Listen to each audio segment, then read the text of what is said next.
What's up? What's up? What's up? It's your man ChazzEllis once again. And a lot of ladies want to know what makes a guy a cheater or whether or not a guy is going to be a cheater. They're like, yeah, we always find out signs that a person is cheating on us after the fact. But what are some of the signs that somebody will cheat on us or that somebody is a cheater? If you could help us with that, that would really change our lives. So I came up with this video from all of the experience that I've had, all the years that I've been talking to people and things that I put together. And here are 5 signs that he's a cheater. Number 1, done it before. Obviously, this would make sense to pretty much everybody. Like, okay, yeah, you did it before. But I'm not saying once a cheater, always a cheater. I don't believe that. Of course, people can change because people do it all the time. Situations change. But if you've done something before, you've crossed a barrier, and it's a lot easier to cross a barrier again. It's not like once you kill somebody, you're a murderer and you'll just kill people forever. Because what if the person was trying to harm your child and you tried to save your kid? That doesn't make you a murderer. That doesn't even make you a killer. That makes you somebody who did what they had to do to protect their child, which we can all understand. You know, any good parent would do that.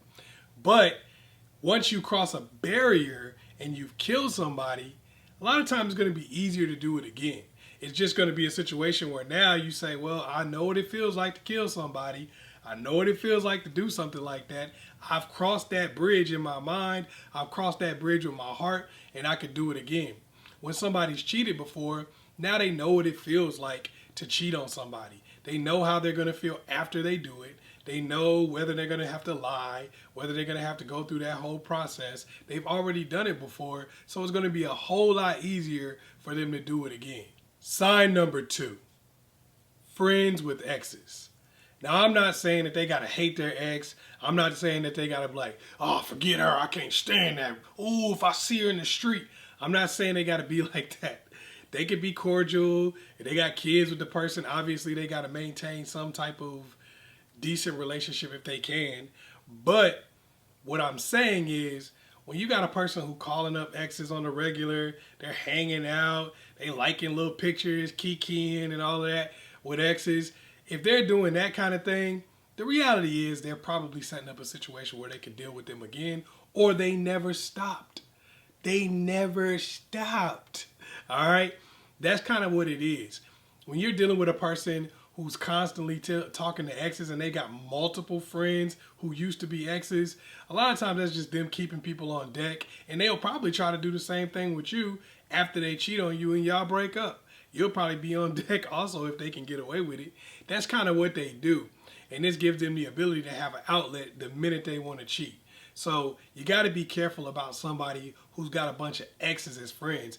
That's why you got to be careful about people who have friends of the opposite sex. A lot of times they're not going to tell you, yeah, we dated for 3 years. They're going to just be like, oh, this is my best friend. She's like my sister. Come on, bro. This is not like your sister. You smashed. You can't smash your sister, bro. This ain't Alabama. No offense to people in Alabama. But you can't do that. So think about it that way. Make sure that you ask these types of questions when people say somebody is their friend or their sister. Make sure you get a DNA test and make sure it's a blood relative. Because the reality is, a lot of times those are going to be the people they smash whenever y'all fall out or whenever things are rocky in your relationship. Number 3, bitter. This one may not be as obvious to people, but when you're dealing with somebody who is just bitter and angry and frustrated with life and frustrated with how they've been treated in the past, a lot of times they're looking for somebody to take it out on. They're looking to turn the tables on womankind. A lot of times, I'm sure you probably heard the saying, hurt people, right? This is a lot of times what happens.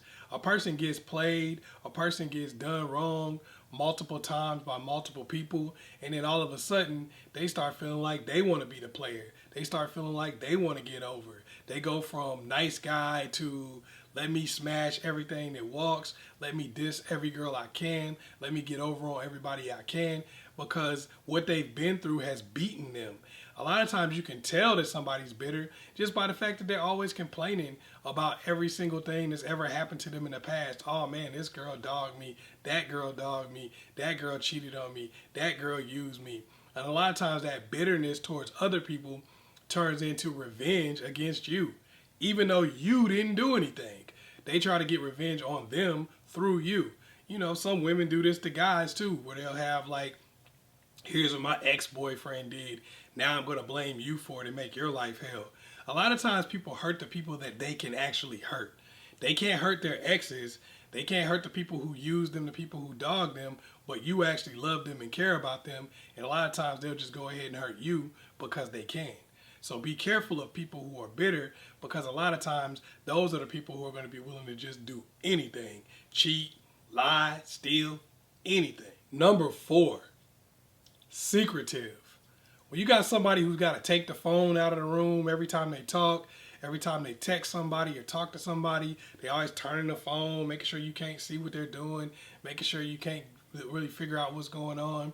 They never tell you about anything, never talk to you about anything, never talk to you about anybody, never talk to you about friends, family members. You just don't really know what's going on. You don't know anything about their life. A lot of times you could be in a situation where you might even be the side chick. You don't know. You might be the person that they're cheating with in those situations, because you're not getting an opportunity to meet people. You're not getting an opportunity to know what's going on in their life. You may not even know what they do for a living or know where they work. These are the type of red flags that you have to look at. It gives a person way more opportunity to cheat when you don't have any way of knowing what they're doing on a regular basis and they're hiding everything. Some people do that even when they're not cheating, but it's kind of like their way of setting things up so when they decide to cheat, they can easily do so, because you don't have access to anything.